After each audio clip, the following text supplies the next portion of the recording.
Unlock your body's power. Ever felt like you're doing everything right? You're trying to eat better, you're moving your body, but the scale just refuses to budge. Or worse, it goes up. Exactly. Yeah. Or it even goes up. It's a real puzzle, right? And it could definitely leave you feeling like you're fighting this uphill battle against your own body. Absolutely. And so often people focus purely on calories in, calories out.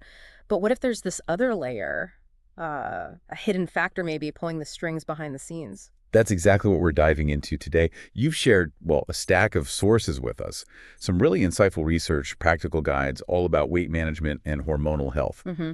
So our mission in this deep dive is to really pull out the key nuggets from these sources, to try and demystify the role of your hormones, these chemical messengers controlling like metabolism, energy, hunger, fat storage. All the big things. All the big things. And most importantly, uncover actionable strategies from these sources to help you work with your hormones, for lasting weight control. Yeah, we're going to look at how these powerful signals influence pretty much everything from your energy levels to, where your body decides to store fat. Okay, so let's jump right in. At the most basic level, according to these sources, what are hormones? Okay, so think of them as your body's internal postal service, basically. They're chemical messengers. They're made by specialized glands, part of your endocrine system. Like the thyroid, pancreas? Exactly. Thyroid, pancreas, adrenals, sex organs, those kinds of glands. They release these messengers into your bloodstream. They travel to target tissues, target organs all over your body, and they carry instructions. Instructions for what, though? Oh, incredibly diverse functions. I mean, we've identified over 50 different hormones, and they're absolutely vital for health. They manage everything from growth to sleep to mood. Tiny messages just running the whole show. Yeah. And the sources make it really clear some of their biggest jobs are directly tied to how our body handles weight. You mentioned metabolism, energy. Precisely. Yeah. Metabolism, energy production, how we adapt to different conditions, even things like our mood and how we think, they're involved everywhere. Okay. And the tricky part is, while they're really powerful, their effectiveness relies on balance. Even a tiny imbalance, having a bit too much or too little of one or more hormones can send the wrong signal. And that causes problems. Oh, yeah. It can trigger pretty significant changes in the body, often leading to unexpected or, frustrating health issues. This idea imbalance really hits home when we talk about something I think a lot of people have experienced firsthand, that dreaded yo-yo effect. Ah, yes. These sources describe this specifically, right? As the body's tendency to just regain weight, often super quickly after dieting stops. It's a classic pattern, and it's driven partly by hormonal and metabolic responses. The sources, they detail this common pathway. You drastically restrict calories, or maybe you cut carbs way down. Right. That leads to low blood sugar, and it can cause your body to actually break down muscle for energy. Not good. Oh. This then triggers intense hunger and these powerful cravings, especially for quick fix carbs. I mean, sugary stuff. Exactly. Then, when you eventually eat, particularly those carbs you've been craving, your blood sugar spikes like crazy. And that sudden spike, Yeah. that's the real issue. That's the problem, yeah. That rebound causes your body to aggressively store that excess energy, and it stores it primarily as fat. So you end up regaining the weight you lost, and often you add even more fat than before. And you lost muscle in the process. And you lost valuable muscle mass. It's a cycle that just leaves people feeling worse off. So, okay, one of the biggest takeaways then, the core principle the sources really emphasize to break that cycle, sounds like it's maintaining stable blood sugar. This is absolutely critical. It's like keeping the water level steady instead of having floods and droughts, right? Okay. When you have too much energy, especially those simple carbs arriving all at once, boom, blood sugar spike. The sources basically say this tells your body, emergency, store fat now. But when your blood sugar stays stable kind of level, your body gets a different signal. It gets the signal to burn fat. It helps protect that precious muscle mass you need. It reduces those intense cravings, and it keeps your energy levels nice and steady. Okay, that makes sense. But what about the flip side? What happens if your blood sugar crashes too low? Like maybe you skip meals or you exercise really hard on an empty stomach. Yeah, that's equally problematic. The sources highlight that when blood sugar drops too low, your body shifts gears again. but not in a good way. It actually resorts to breaking down muscle. Oh, wow. Yeah, and it holds onto fat really stubbornly. Your energy just plummets, and those powerful cravings, they come back with a vengeance. So it's easy to see how either extreme, the spike or the crash, just feeds that yo-yo pattern. Exactly. It's the stability. That's the key message. That makes perfect sense. It really reframes weight management away from just like restriction and more towards physiological balance. That's a great way to put it. So, okay, let's look at the specific hormones, the ones playing the biggest roles in this complex dance. The sources call them a complex orchestra, right? Influencing hunger, satiety, where fat ends up. It really is an orchestra, and they all influence each other. It's not just one thing. Let's highlight some of the key players the sources spend time on. Okay, starting with maybe the most famous one in this context, insulin. Right, insulin. Produced by the pancreas, it's often called the fat storage hormone. Its main job, especially after you eat carbs, is to help shuttle glucose sugar out of your bloodstream and into your cells. For energy. For energy, yeah, or for storage. When energy is abundant, insulin basically tells your body, store it, especially as fat. And importantly, it puts the brakes on using stored fat for energy. So if you're constantly giving your body signals to produce a lot of insulin, maybe through, I don't know, frequent snacking on refined carbs or sugary drinks. Well, the sources explain that this can lead to a state called insulin resistance. It's like your cells start ignoring insulin's knock on the door. They just don't respond. They become resistant, yeah. So the sugar stays high in the blood, which makes the pancreas pump out even more insulin. You get this cycle of high blood sugar and chronically high insulin. And that means? That strongly signals your body to keep storing fat, particularly around the middle, the belly fat area, and it makes it incredibly difficult to burn stored fat. Your body is effectively stuck in storage mode, as one source puts it. Stuck in storage mode. Wow, that's a really vivid description. Okay, next up, leptin. I've heard this is the I'm full hormone. That's its primary role, yeah. Leptin is produced by your fat cells, interestingly enough. And it signals to your brain that you have enough stored energy and, you should stop eating. It's meant to help regulate appetite and maintain energy balance. But like insulin, you can become resistant to this signal too. Unfortunately, yes. The sources suggest factors like inflammation, chronic overeating, or maybe a diet heavy in processed foods could contribute to leptin resistance. So what happens then? Well, when your brain becomes resistant, it just doesn't properly receive that full signal from leptin, even if your fat stores are actually quite high. So you still feel hungry? You get persistent hunger and cravings. And the sources specifically note that obesity itself can cause leptin resistance, so it creates another really difficult feedback loop. Wow. So the body has plenty of fat cells making the signal, but the brain just isn't listening. Yeah. Okay, what about the hormone on the other side? The one that makes you feel hungry? That would be ghrelin, often called the hunger hormone. It's mostly produced in your stomach, and it signals your brain when it's time to eat. And can that get disrupted? Oh, yeah.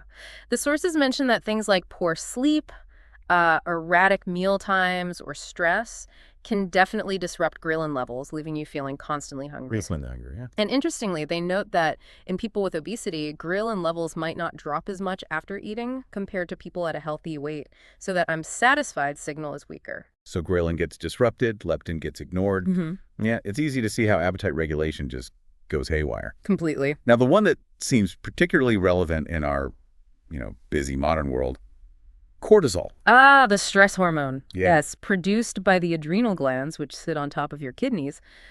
Cortisol is absolutely essential for your body's stress response, the fight or flight thing. Right. But in our modern lives, stress is often chronic, isn't it? It's not just a brief emergency. No, it's ongoing. Exactly. So when cortisol levels are constantly high because of ongoing stress, or maybe lack of sleep, or even overtraining from exercise, it tells your body to store fat, and specifically in the abdominal area. The belly fat again. It's a belly fat again. And it also increases cravings for those quick energy, comforting, fatty, and sugary foods. The sources call this the body's ancient survival mechanism kind of gone rogue, directly contributing to that classic stress belly. So stress isn't just in your head. It's literally changing your body composition through cortisol. Wow. Okay, let's move down to the thyroid hormones, T3 and T4. Right. These are like the thermostat for your body's metabolism. They're produced by the thyroid gland in your neck. They basically determine how fast your internal engine is running, how quickly you burn energy. So they're off. Big impact. If your thyroid is overactive, that's hyperthyroidism, your metabolism speeds up dramatically, often leads to weight loss. But if it's underactive hypothyroidism, your metabolism slows way down, Making weight gain easy. making weight gain easy and weight loss very, very difficult. The sources describe this simply as your internal engine running on low. That's certainly critical for energy balance. Yeah. Okay, and estrogen. We usually think of it more in terms of reproductive health, but the sources link it to weight too. They do. Estrogen, which is primarily produced in the ovaries in women, but also in smaller amounts in the adrenals and actually in fat cells themselves, it does influence metabolism and fat storage. Well, the sources indicate that imbalances either too high or too low can lead to increased fat storage. And the decline in estrogen levels, particularly during perimenopause and menopause, is specifically highlighted as a driver for increased fat accumulation around the midsection. Another reason for midsection weight gain later in life. Potentially, yes. Okay, and finally, briefly, testosterone. Testosterone, yeah. Produced mainly in the testes for men, but also in smaller amounts in the ovaries and adrenals for women. The sources mention it helps to build muscle, which is great for metabolism, and it assists in fat burning and energy levels. So imbalances here can also impact body composition. So when we look at different body shapes, like the apple versus pear fat distribution pattern people talk about, these hormones are key players in determining where that fat actually goes. Exactly. The sources explicitly link fat storage above the waist, that apple shape, to hormones like insulin, cortisol, and estrogen, whereas fat stored below the waist, the pear shape, is primarily associated with insulin. Huh. Yeah, understanding this can sometimes offer clues about which hormonal pathways might be, let's say, most active or out of balance for a particular person. It's just so clear that when these hormones are out of whack, weight management becomes incredibly challenging. So what are the main things, according to these sources, that knock our hormones out of balance, especially in ways that affect weight? Well, okay, first, hormone levels naturally shift during certain life stages, right? Like puberty, pregnancy, menopause, that's normal physiology. Right. Unavoidable sometimes. But the sources really put a strong emphasis on specific lifestyle factors as major disruptors. Like chronic stress, which we talked about with cortisol, that has to be a big one. Huge, yeah. Chronic stress means chronically elevated cortisol. And as we discussed, the sources connect this directly to increased insulin resistance, higher blood sugar, those ramped up cravings for fat and sugar, and basically turning on the fat storing signals. It's a powerful driver. A very powerful mechanism driving weight gain, particularly in the belly area. And lack of sleep. That seems to pop up everywhere. It impacts everything, doesn't it? It really does. And the sources are very, very clear on its impact on hormones related to weight.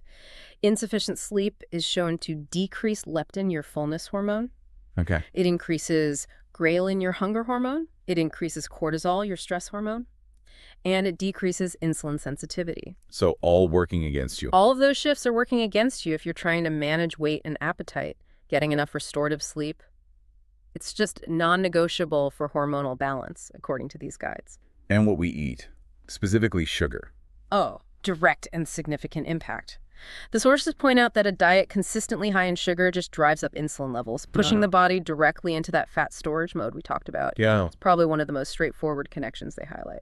So these lifestyle factors, stress, poor sleep, high sugar, they can create this kind of vicious cycle. And you mentioned earlier that obesity itself can cause imbalances. Yes, that's a critical point and one that's often overlooked that the sources make. Obesity can actually perpetuate the problem. It can cause leptin resistance and insulin resistance. Don't get harder to lose weight. Exactly. It makes it harder for the body to get the right signals about hunger and energy storage, which further complicates weight loss efforts and can potentially worsen other hormonal issues too. It can become a really difficult feedback loop to break out of. It just highlights how complex the body is and how these things aren't isolated, are they? Not at all. The sources also briefly mentioned that sometimes hormonal imbalances are purely medical conditions, right? Not just lifestyle. They do, and it's a really important distinction to make. Things like certain medications, maybe steroid use, growths or tumors on endocrine glands, damage to those glands, or autoimmune diseases that affect the glands. Like Hashimoto's for the thyroid. Exactly. Hashimoto's or Graves' disease for the thyroid, or type 1 diabetes affecting the pancreas, Addison's disease for the adrenals. These can directly cause hormonal imbalances, independent of lifestyle choices. And those need medical help. Absolutely. These require professional diagnosis and treatment by a healthcare provider, often an endocrinologist who specializes in hormones. Lifestyle strategies are powerful, yes, but they are not a substitute for medical care when there's an underlying medical condition. That's a crucial reminder for everyone listening. But the good news is, for many of these imbalances, especially the ones driven more by lifestyle, we do have influence. Yes. The sources offer practical, actionable strategies to support hormonal balance and, in turn, support weight control. This is definitely where you can empower yourself and start working with your body's systems, not against them. The sources lay out several key areas to focus on. Okay, let's talk nutrition first. Sure. What did you pull out from the sources as the key dietary strategies? Well, a big focus, unsurprisingly, is on stable blood sugar, tying back to our earlier discussion. Right. So eating small meals spaced roughly, say, 3 to 4 hours apart is often recommended to prevent those big spikes and crashes. And crucially, include protein in your meals and snacks. Things like eggs, fish, chicken, nuts, legumes. Protein helps stabilize blood sugar and really increases satiety, that feeling of fullness. And how you start your day seems important too. Definitely. The sources suggest eating a protein-rich breakfast within an hour or so of waking up. And then on the other end of the day, having your last meal at least 3 hours before you plan to go to sleep. Why that gap before sleep? That timing seems to help regulate blood sugar overnight and allows your body to focus on rest and repair processes rather than active digestion and storage while you're trying to sleep. Okay. Avoiding sugar is probably a given, I imagine. Absolutely essential. For managing insulin levels, keeping blood sugar steady, and the sources strongly advocate for fiber-rich whole foods. Like what? Lots of vegetables, fruits, legumes, whole grains. Fiber is incredible stuff. It slows down sugar absorption into the bloodstream. It supports a healthy gut microbiome, which we now know has hormonal links. And it actually helps your body eliminate excess hormones. Wow, okay. And pairing foods, that came up too. Yes. The idea is when you eat carbohydrates, even the complex, healthy ones, try to always pair them with some protein and some healthy fats. Why? That combination slows down the release of sugar into your bloodstream even further. It helps prevent those disruptive spikes and crashes.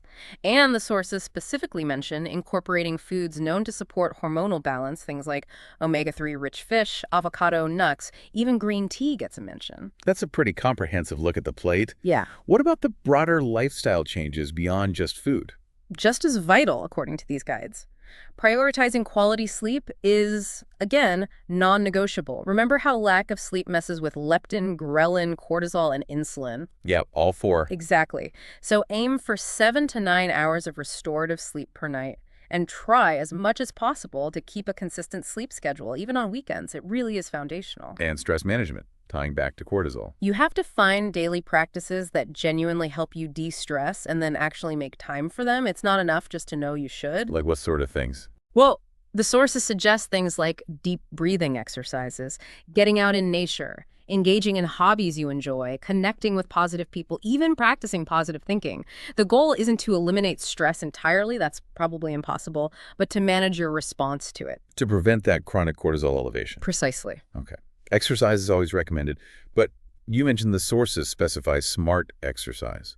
What does that mean? Right. It's not just about burning calories, it's about the hormonal impact. Yeah. The suggestion is to combine strength training, which is fantastic for building muscle, boosting metabolism, improving insulin sensitivity, and can even help reduce cortisol. Okay. Combine that with moderate cardio, things like walking, hiking, maybe cycling. The sources caution against excessive, really grueling exercise or overtraining because that can actually backfire and increase cortisol. Interesting. So more isn't always better? Not necessarily from a hormonal perspective. Aim for the recommended weekly activity levels, but also look at just increasing overall daily movement. Simple things like aiming for maybe 6,000 to 10,000 steps a day can make a real difference. And what about supporting the bodies, like natural detox and absorption systems? You mentioned the gut. Yeah, liver and gut health are seen as critical. Your liver is key for processing hormones, breaking them down. And a healthy gut is essential not just for nutrient absorption, but it has complex links to hormonal signaling too. So eat foods that support them. Exactly. Consume foods that support these systems, things like cruciferous vegetables, broccoli, cauliflower, bitter greens, fermented foods like yogurt or kimchi. And finally, managing any existing chronic medical conditions well, and if it applies to you, quitting smoking are also highlighted as important for overall hormonal health. It really sounds like these aren't just isolated tactics, are they? They all seem to reinforce each other. Absolutely. They're synergistic. That's a great word for it. By making gradual, sustainable shifts in these areas, and the key is gradual and sustainable, you don't need to be perfect overnight. Right. By doing that, you create an environment in your body where your hormones can function more optimally. And when your hormones are balanced, your body is simply in a much better position to release excess fat and maintain a healthy weight long term. This whole deep dive has really clarified how understanding this, well, intricate world of hormones isn't just academic knowledge, it's actually empowering. It helps you stop feeling like you're fighting your body and start working with it, for lasting well-being. And while the lifestyle strategies we've discussed, synthesized from these sources, are incredibly powerful tools, it is essential to remember that final point. Many hormonal imbalances are medical conditions. Right. They require professional diagnosis and treatment. So if you have new or persistent symptoms or specific health concerns, please consult a qualified healthcare provider. Maybe start with your GP or see an endocrinologist. That's an absolutely vital point to end on. And maybe as you, the listeners, think about everything we've covered today, perhaps consider this. How deeply interconnected are the systems in your body? How could nurturing just one aspect, maybe improving your sleep, finding better ways to handle stress, or making even small shifts in your diet, how could that ripple out to positively influence not just your hormones and your weight, but maybe your energy, your mood, and your overall sense of vitality and control?